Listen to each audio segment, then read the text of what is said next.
We are your local candidate once again. So back on foreign policy part three, back to sectarianism. So what is sectarianism? Sectarianism is just not cultural divide, but religious divide. See, and this is a lot that happens in the Middle East.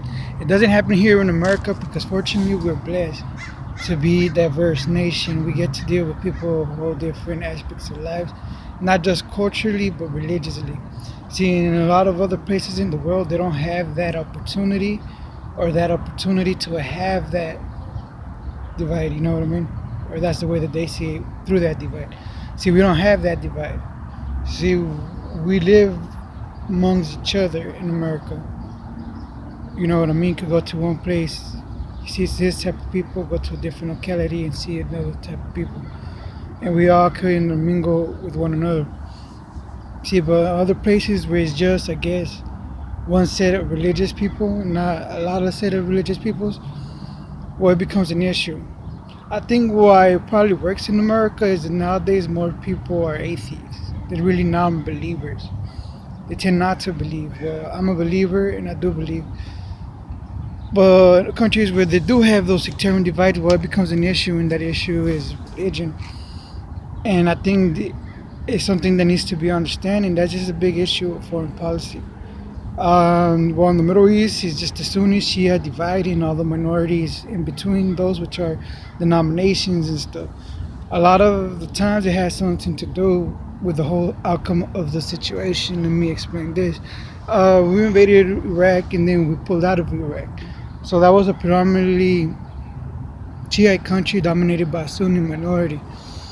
So what happened was you get an uprising. So we still got troops right there. So this is something we're speaking about relativity. And then we go into Syria and stuff, which is the same situation. But right here you have an Alawite minority running the country. So explaining the whole Arab Spring or what was all about is just this sectarian divide and just people speaking their minds being felt left out. See, here in America, you have a different type of divide. You have individualism, or you want to become a part of something. So it's either A or it's either or. See, but over there is just a whole different aspect of life, and I don't think that here in America we appreciate what we really have and what we really are as Americans.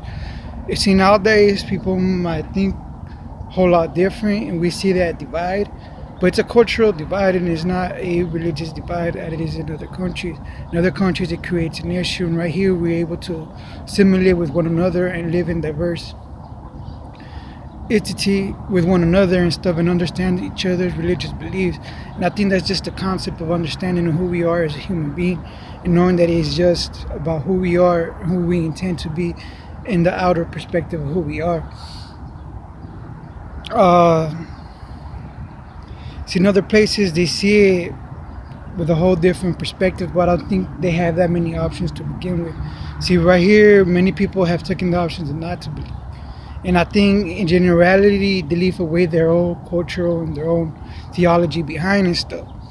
And with that being said and stuff, sometimes it seems to work out for the better.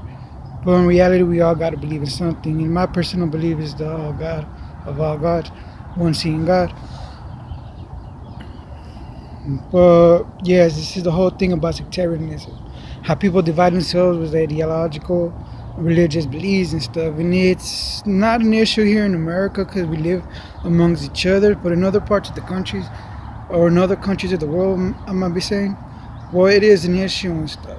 And so this is something, I think it's the lack of cultures or the lack of them seeing other people and stuff. And I think to that sense of perspective, American is an example to the world, and it should be an example for the generations to come. Your local candidate. I love that.